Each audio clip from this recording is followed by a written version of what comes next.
Here's a bombshell that's shaking the clean energy sector to its core. The battle for America's energy future is turning into a full-scale war. And President Donald Trump is leading the charge against wind and solar power with a ferocity that's eclipsing even the most dire predictions of industry leaders. What began as fiery rhetoric in the 2016 campaign trail has now morphed into a surgical, multi-pronged offensive that's leaving renewable energy advocates reeling. Let's break down how this administration is weaponizing policy to dismantle the green energy revolution, and why this might just be the most pivotal showdown of our time. But here's where it gets controversial. Are these moves a necessary correction to overzealous climate policies or a reckless abandonment of America's clean energy potential? The Trump administration has unleashed a rapid-fire assault in recent weeks, deploying a trio of devastating measures that have renewable developers on high alert.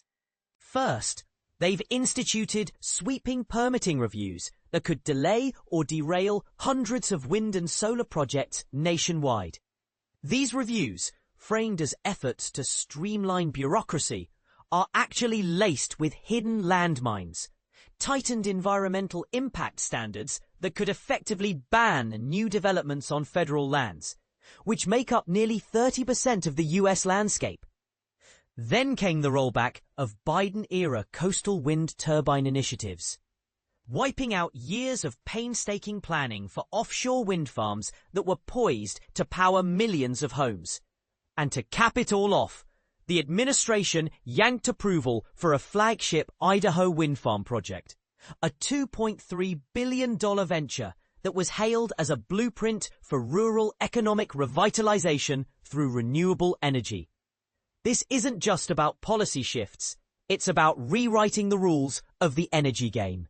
Critics argue these actions are a direct attack on climate progress, while supporters claim they're a long overdue pushback against what they call corporate greenwashing that ignores local communities and economic realities.